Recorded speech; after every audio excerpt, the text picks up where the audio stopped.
BTech masters MBB courses చదవాలనుకునే students T hub Hyderabad లో వీసర్స్ global education fair and loan mela June 29 entry. Hi అన్న. Hi, ఎలా ఉన్నారు? బాగున్నాను. చాలా బాగున్నాను. ఆఫ్టర్ ఆల్మోస్ట్ 2 years తర్వాత మళ్ళీ మిమ్మల్ని కలుస్తున్నాను.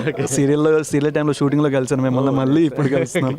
ఎలా అనిపిస్తుంది అన్న? ఇప్పుడు back to back web series చేస్తున్నారు ప్రొడ్యూస్గా, అండ్ డబల్ డిజిట్ వచ్చిందని కూడా చెప్తున్నారు. ఎలా ఫీల్ అవుతున్నారు? ఫస్ట్ ఫీడ్బ్యాక్ ఎవరి దగ్గర నుంచి వచ్చింది? మాకు ఛానల్ నుంచి వచ్చింది. ఎందుకంటే మనకు తెలియదు, ఇప్పుడు మూవీ అంటే రివ్యూస్ తెలుస్తాయి. సో ఎనీ ఫీడ్బ్యాక్ ఏంటంటే మనకు ఛానల్ నుంచే రావాలి. సో ఈరోజు నిన్నే చెప్పారు చాలా బాగుంది ఫీడ్బ్యాక్ అయితే. సో నెంబర్స్ కూడా బాగా వస్తాయి. ఈరోజు నెంబర్స్ చాలా బాగున్నాయి, అంటే రిక్కీకి డబుల్ ఉన్నాయి అని చెప్పేసరికి ఫెల్ సో హ్యాపీ. అంటే మాకు ఇక్కడ బాగా హ్యాపీ అనిపించేది ఏంటంటే అండి, మేము నమ్మిన కథకి జనాలు ఆడియన్స్ బిలీవ్ చేసి చూశారు. చాలా అంతే. అంటే మన జడ్జిమెంట్ ప్రాపర్గా ఉంది. ఎస్ అన్న, ఇప్పుడు డిఫరెంట్ కాన్సెప్ట్ని సెలెక్ట్ చేసుకున్నారు సౌత్ ఇండియన్ స్క్రీన్స్ నుంచి, కానీ బట్ పర్టికులర్గా తీసుకున్న ప్రతిదీ సక్సెస్ అవుతుంది.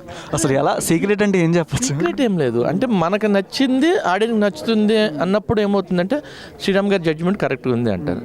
సమ్టైమ్ ఎక్కడైనా ఫెయిల్యూర్ అయితే వీడికి జడ్జిమెంట్ పోయింది అంటారు. Simple, quite. ఇప్పుడు when you are in success everybody around అస్.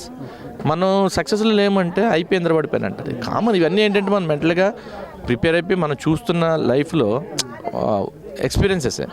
మన కథను ఎంచుకున్నప్పుడు, అది మనం నమ్మినప్పుడు, అది మనం ముందుకు తీసుకెళ్తే సక్సెస్. మనం అదే కథను నమ్మి తీస్తాం. Sometimes will get failures also, but దానికేం వరీ కావక్కర్లేదు. ఎక్కడో మనం కరెక్ట్ చేసుకెళ్ళాలి. That's it.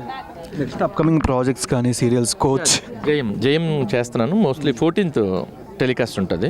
మీ అందరిని 13th పిలిచి ఇక్కడే మీకు ప్రివ్యూ చేస్తాను. ఫస్ట్ ఎపిసోడ్ ఎప్పుడు ఎవరు చేయలేదు ఇంతవరకు టీవీలో. సో ఫస్ట్ టైం నేను అలా ప్లాన్ చేశాను. మీ అందరినీ పిలిచి మీ అందరికీ ఈ 13th జూలై 13th మీకు ప్రీమియం షో వేస్తాను. మీ నుంచి సౌత్ ఇండియన్ స్క్రీన్ నుంచి ఫస్ట్ డెబ్యూ యాక్టర్స్ కానీ రైటర్స్ కానీ ఎలా చూస్ చేసుకుంటారు? వాళ్ళకంటే ఏమైనా ప్రోగ్రామ్ లాంటిది ఏమైనా పెట్టే ఛాన్సెస్? యాక్చువల్గా ఏంటంటే ఎప్పుడైనా ఎవరైనా మన దగ్గరకు వస్తే మనకు తెలుస్తుంది వాళ్ళ, అంటే ఈ పిల్లవాళ్ళలో ఏదైనా పనికొచ్చే ఉందా, స్పార్క్ ఉందా, వాడి ఐడియాలజీ ఏంటి, మాట్లాడినప్పుడే మనకు కొంత తెలుస్తుంది. అంటే ఈ అబ్బాయిలకు ఒక తెలియని ఉంది, వీడిని మనం కొంచెం అలవాటు చేసినా వాడిని కొంచెం మనతో తిప్పుకొని లొకేషన్స్కి అది వచ్చి చూపించి ఎలా పనిచేయాలనేది కనుక మనం చూపిస్తే ఈ పిల్లడు షైన్ అవుతాడు అన్నప్పుడు డెఫినెట్గా అదే అంటే ఎప్పుడు ఏంటంటే మనం ఎవరినైనా ఒక మనిషిని చూసినప్పుడు ఒక బిలీవబిలిటీ కలుగుద్ది. సో ఆ బిలీవబిలిటీతో మనం ముందుకెళ్ళిపోవచ్చు.